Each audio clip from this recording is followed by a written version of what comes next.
చూస్తున్నా Visakha steel plant ఎవ్వరు ఆలోచించలేదు. మేము దాన్ని ఏ విధంగా కాపాడుకోవాలో మేము ఆలోచిస్తున్నాం. ఈ పనికిరాని పార్టీ ఒకటి ఉంది, అబద్దాల పార్టీ. ఆ పార్టీనే అబద్దాల ఫ్యాక్టరీ. అది వాళ్ళ కడుపు అంతా అబద్దాలు అంటే పొట్ట నిండా అబద్దాలు తప్ప ఏమీ ఉండవు వాళ్ళకి. వాళ్ళు చెప్తున్నారు ఎప్పుడో వీళ్ళకి కల వచ్చిందంట, నేను ఒప్పుకున్నానంట ప్రైవేటైజ్ చేయడానికి. ఎన్నోసార్లు చెప్పా. తెలుగు వారి ఆత్మగౌరవం కోసం పోరాడినటువంటి ఫ్యాక్టరీ ఇది.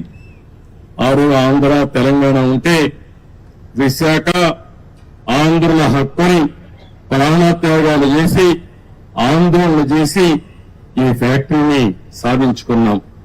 ఆ తర్వాత ఇది ప్రైవేటైజ్ చేస్తామన్నప్పుడు వాజ్పేయి గారి గవర్నమెంట్ లో నేను గట్టిగా ఫైట్ చేసి ప్రైవేటైజ్ చేయకుండా కేంద్రం ఆర్థిక సహాయం చేసి ఈ ఫ్యాక్టరీని కాపాడుకున్నాం. ఇప్పుడు కూడా ఏ విధంగా కాపాడుకునే బాధ్యత తీసుకొస్తాం. ఈ చేతగానే అబద్దాలు చెప్పే వాళ్ళ మాటలు నమ్మితే చాలా సమస్యలు వస్తాయి.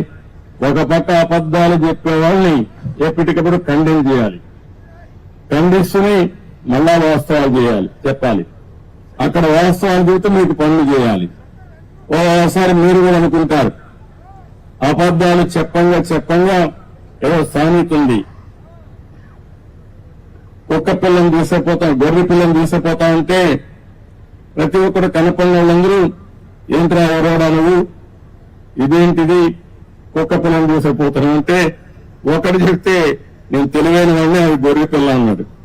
రెండో వాళ్ళు చెప్తే చెప్తే మళ్ళా చూసుకున్నాడు, మళ్ళా నిర్ధారించుకొని ముందుకు పోయాడు. మూడోసారి చెప్తే వీడికి అనుమానం వచ్చింది. నాలుగోసారి అంటే ఇది కుక్క పిల్లంగా పారేసి వెళ్ళిపోతాడు. అది పందాలో ఈ వైఎస్ఆర్ కాంగ్రెస్ పార్టీ పనిచేస్తా ఉంది. కానీ కరడు కట్టిన ఆర్థిక ఉగ్రవాదులు వీళ్ళు, విశాఖపట్నాన్ని దోచేసినటువంటి దొంగలు వీళ్ళు వదిలిపెట్టే సమస్య ఉండదు. ఏం భయపడవలసిన అవసరం లేదు. మీ మనోభావాలకు అనుగుణంగా పనిచేస్తాం.